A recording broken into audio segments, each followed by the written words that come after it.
Class 8, welcome back to my video class. You know it that in our last video I exclusively discussed on clause, and I have also taught you the differences between clause and phrase, and thereafter in that video I also discussed the different types of clause.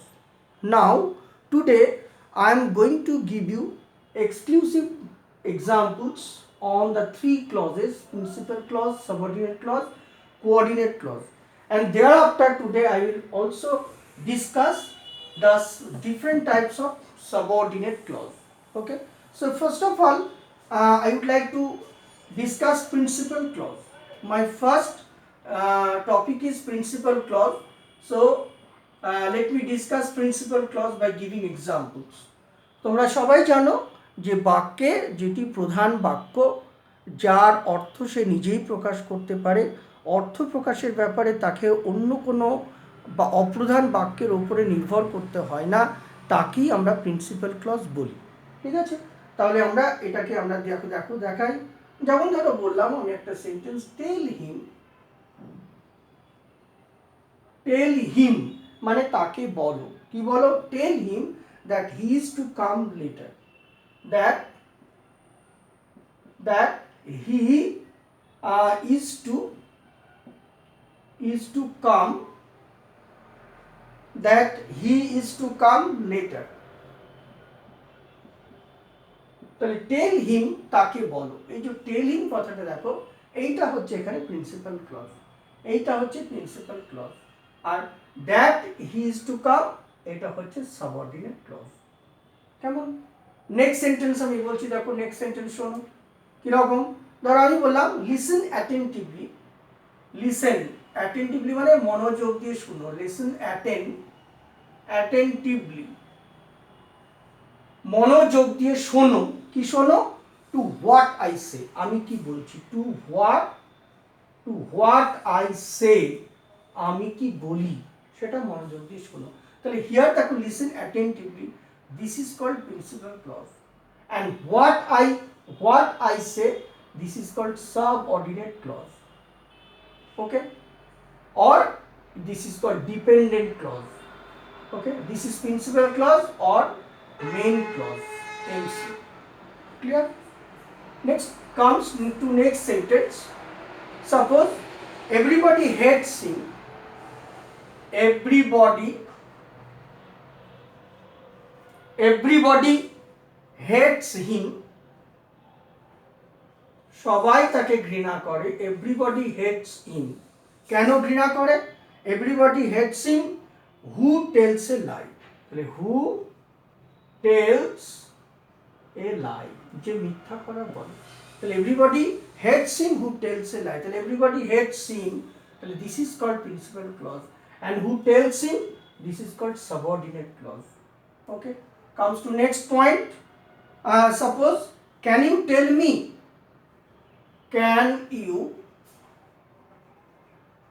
তুমি কি আমাকে বলতে পারো, can you tell me when the train will start, তাহলে when the train will start অথবা will arrive, কখন ট্রেনটা পৌঁছাবে, when the train will arrive. Okay, so can you tell me, this is called principal clause. Okay, and when the train will arrive, this is called subordinate clause. Okay, so this is the difference between principal clause and subordinate clause. Okay, and now I am showing you some coordinating clause also.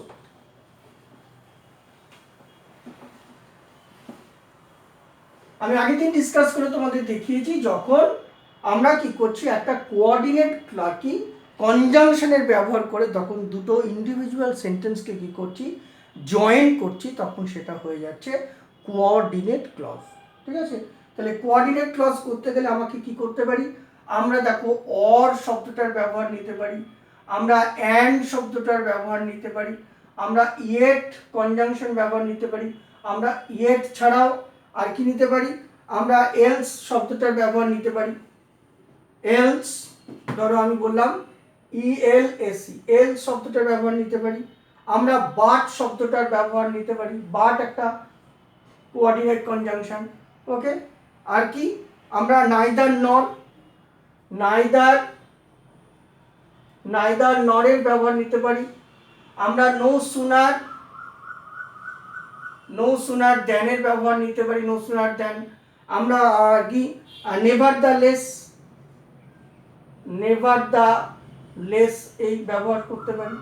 তাহলে এই সমস্ত conjunction ব্যবহার করে আমরা কি করতে পারি, coordinate clause তৈরি করতে পারি।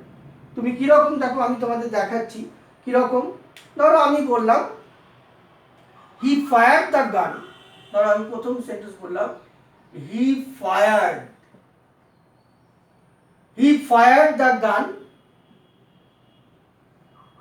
সে বন্দুক থেকে ফায়ার করেছিল, but it missed the tiger, but it missed the, ধরো আমি বললাম মিস দ্য এম বা মিস দ্য টার্গেট, কিন্তু সে লক্ষ্যভ্রষ্ট হয়েছিল, but it miss the target. তাহলে হি ফায়ার্ড দ্য গান, দেখো এখানে একটা সাবজেক্ট আছে, এখানে একটা ফাইনাইট ভার্ব আছে, এখানে একটা অবজেক্ট আছে। তাহলে সাবজেক্ট, ফাইনাইট ভার্ব, অবজেক্ট, এই মিনিমাম তিনটে জিনিস দিয়ে কি হয় একটা পূর্ণ আর কি মিনিংফুল সেন্টেন্স লেখা যায়। আবার মাঝখানে কি রয়েছে, একটা কোঅর্ডিনেটিং কনজাংশন আছে।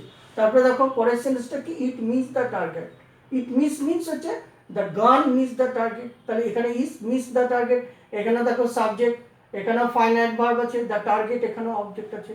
তাহলে দুটো ভিন্ন সেন্টেন্স, দুটো ডিফারেন্ট সেন্টেন্সকে আমরা কি করছি, মাঝখানে একটা কনজাংশন দিয়ে কি করছি, জয়েন করছি।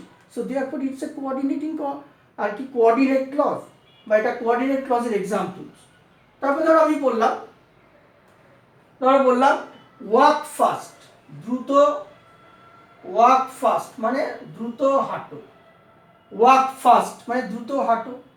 এলস অন্যথায়, এলস ইউ, আমি বললাম else you will miss the train, অন্যথায় ট্রেন মিস করবে, you will miss the train, অন্যথায় ট্রেন মিস করবে, এরকম। তাহলে দেখো ওয়াক ফাস্ট মানে দ্রুত হাঁটো, এটা একটা sentence. Else you will miss the train, দুটো সেন্টেন্সকে মাঝখানে আমি এলস দিয়ে কি করেছি, যুক্ত করেছি। তারপরে ধরো নেক্সট বললাম some praise the arts, some praise the arts, some praise the arts and some the sciences, and some the sciences. কেউ কি করে, some praise the arts, কেউ কি করে আর্টসের প্রশংসা করে, while some praise the science, তাহলে some praise the science, তাহলে এখানে some the science লিখেছি, ঠিক আছে। and some praise মানে অর্থাৎ এখানে প্রেজ কথাটা আমি কি করেছি, উজ্জ্বল রেখেছি, প্রেজ কথাটা উজ্জ্বল রেখেছি, কোনো অসুবিধা নেই। তাহলেও কিন্তু এটা একটা কোঅর্ডিনেট কনজাংশন এক্সাম্পল হচ্ছে। তারপরে ধরো আমি বললাম নাইদার এ লেন্ডার নর এ বরোয়ার বি, ঠিক আছে। নাইদার, বা তুমি বললে নাইদার এ লেন্ডার নর এ বরোয়ার বি, ওকে। তাহলে এটা কি, এটাও একটা কি কোঅর্ডিনেটিং কনজাংশনের উদাহরণ, কেমন। এইভাবে আমরা কি করতে পারি, কোঅর্ডিনেট কনজাংশন বা কি দেখাতে পারি। এখন আমি দেখাবো তোমাদেরকে নাউন আমরা সাবঅর্ডিনেট ক্লজকে কয় ভাগে ভাগ করি এবং কি এবং তার এক্সাম্পলগুলো কি হবে সেটা আমি তোমাদের দেখাবো। দেখো সাবঅর্ডিনেট ক্লজকে আমরা তিনটে ভাগে ভাগ করি, ঠিক আছে। এই সাবঅর্ডিনেট ক্লজকে আমরা তিনটে ভাগে ভাগ করি, সেটা কি, প্রথমটা হচ্ছে নাউন ক্লজ, ঠিক আছে, নাউন ক্লজ। দ্বিতীয়টা হচ্ছে অ্যাডজেক্টিভ ক্লজ, এবং তৃতীয়টা হলো অ্যাডভার্বিয়াল ক্লজ, এই তিনটে হচ্ছে clause, noun clause, adjective clause, adverbial clause. এখন প্রথম দেখো আমরা আলোচনা করব নাউন ক্লজ। তাহলে নাউন ক্লজ কি, অর্থাৎ বলবো যে বাক্যটি বাক্যের মধ্যে বা যে বাক্যাংশটি বাক্যের মধ্যে নাউন বা নাউন জাতীয় পদের কাজ করে তাকেই আমরা নাউন ক্লজ বলবো। তাহলে যে একটা বাক্যের মধ্যে যে বাক্যাংশটি নাউনের ফাংশন করে বা নাউনের মতো কাজ করে তখন তাকে আমরা কি বলবো, নাউন ক্লজ বলবো। যেমন ধরো আমি বললাম যে আই নো, ধরো আমি একটা সেন্টেন্স বললাম I know where he lives। তাহলে I know where he lives, আমি এখানে বললাম সে কোথায় থাকে, তাহলে I know where he lives। এই যে বাক্যটা আমি বললাম I know where he lives, আমি জানি সে কোথায় থাকে, এইটা হচ্ছে তোমার নাউন ক্লজের উদাহরণ। ঠিক আছে, অর্থাৎ এখানে where he lives subordinate clause, কারণ এটি স্বাধীনভাবে পূর্ণ বাক্যের মতো কাজ করতে পারে না। এখানে সাবঅর্ডিনেট ক্লজটি নাউন ক্লজ, কারণ এটি প্রিন্সিপাল ক্লজ আই নো এর ওপর নির্ভরশীল, তাই আমরা এটাকে আমরা কি বলবো, নাউন ক্লজ আমরা বলবো। ঠিক আছে, আবার ধরো আমি বললাম আই নো where রবীন্দ্রনাথ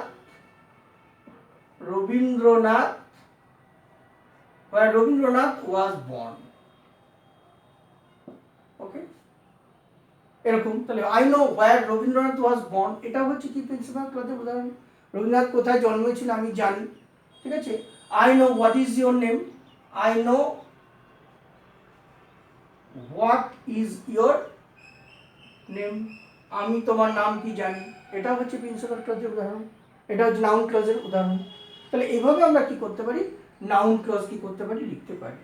ঠিক আছে, আবার ধরো আমি বললাম ধরো আমি বললাম, ধরো একটা সেন্টেন্স বললো, তোমাকে হয়তো বললো যে আই নো হিজ নেম। ধরো একটা সেন্টেন্স দিল, সরল বাক্যে দিল I know his name, I know his name, আমি তার নাম জানি। এবার তোমাকে বললো আচ্ছা এটাকে নাউন ক্লজ করে লেখো তো, তাহলে কি লিখবো, I know what his name is, তাহলে কি লিখবো, I know what his name is, আমি জানি তার নাম কি, তাহলে হোয়াট হিজ নেম ইজ, তাহলে এটা হয়ে গেল কি নাউন ক্লজ হয়ে গেল। এইভাবে আমরা লিখতে পারবো। ধরো আমি বললাম রামবাবুস কাইন্ডনেস ইজ ওয়েল নোন, ধরো আমি বললাম রামবাবুস কাইন্ডনেস ইজ ওয়েল নোন, আমি বললাম রামবাবুস কাইন্ডনেস ইজ ওয়েল নোন। কেমন, তাহলে এই বাক্যটাকে রামবাবুস কাইন্ড ইজ ওয়েল নোন, এটাকে যদি আমরা নাউন ক্লজ দিয়ে করি তাহলে কি লিখবো, তাহলে that Rambabu is kind is well known. ঠিক আছে, তাহলে লিখবো দ্যাট, এটা লিখবো that Rambabu is kind. Okay, that Rambabu, যে রামবাবু দয়ালু, ইজ ওয়েল নোন। আমরা এরকম করে লিখবো, এরকম করে আমাকে কি করতে হবে, নাউন ক্লজ করতে হবে। কেমন, ওকে, তারপর দেখো আমি অ্যাডজেক্টিভ ক্লজ চলে আসছি। তাহলে অ্যাডজেক্টিভ ক্লজটা কি, অ্যাডজেক্টিভ কি, তাহলে দেখবে অ্যাডজেক্টিভ ক্লজ মানে যে বাক্যাংশ প্রধান বা মুখ্য কোনো পদের কি বিশেষণের কাজ করে তখন তাকে আমরা বলবো অ্যাডজেক্টিভ ক্লজ। কীরকম, ধরো আমি বললাম একটা example, this is the pen, মানে এই হয় পেনটি, দিস ইজ দ্য পেন। ঠিক আছে, দ্যাট আই গেভ ইউ, আমি বললাম দ্যাট I gave you, তাহলে this is the pen that I gave you, তাহলে দ্যাট বলতে আমরা কাকে বোঝাচ্ছি, পেনটাকে বোঝাচ্ছি। তাহলে আমি দিস ইজ দ্য পেন, এই পেনটি আমি তোমাকে দিয়েছি, তাহলে এই পেনটি আমি তোমাকে দিয়েছি, তাহলে আমি পেনটাকে কি করছি, অ্যাডজেক্টিভ, কি তোমাকে দিয়েছি, আমি পেনটা তোমাকে দিয়েছি, তাহলে এটাকে আমরা অ্যাডজেক্টিফাই করছি, তাহলে এটা হচ্ছে কি একটা অ্যাডজেক্টিভ। কেমন, তারপর ধরো তুমি বললে, ধরো আমি আরো এক্সাম্পল তোমাকে দেখাচ্ছি, হয়তো বললাম হ্যাঁ, the man who was suffering from cancer has died, আমি লিখলাম the man who was suffering from cancer has died। ঠিক আছে, তাহলে দ্য ম্যানকে আমি লিখছি, দেখো যে ম্যানটা হু দিয়ে কাকে নির্ণয় করছি, ম্যানটাকে, the man who are suffering, যে মানুষটা কি করছিল, ক্যান্সারে ভুগছিল, মারা গেছে। ঠিক আছে, আবার দেখো আমি বললাম দ্য বয়েজ হুম, মানে বয়েজটাকে তুমি বোঝাচ্ছ, দেখো দ্য বয়েজ হুম, ঠিক আছে, you invited, hmm you invited, যাদের তুমি ইনভাইট করেছিলে, ইনভাইটেড, হ্যাভ কাম, এসেছে, মানে তারা এসেছে, ওই বালকগুলি যাদেরকে তুমি ইনভাইট করেছিলে তারা এসেছে। তাহলে the boys whom you invited, তাহলে ডেফিনেটলি কিন্তু হুম ইউ ইনভাইটেড এই পোর্শনটুকু হচ্ছে কি adjective clause, who are suffering from cancer এটুকু হচ্ছে adjective clause, the this is the pen that I gave you, তাহলে that I gave you, that I gave ইউটা হচ্ছে তোমার কি, এটা হচ্ছে অ্যাডজেক্টিভ ক্লজ।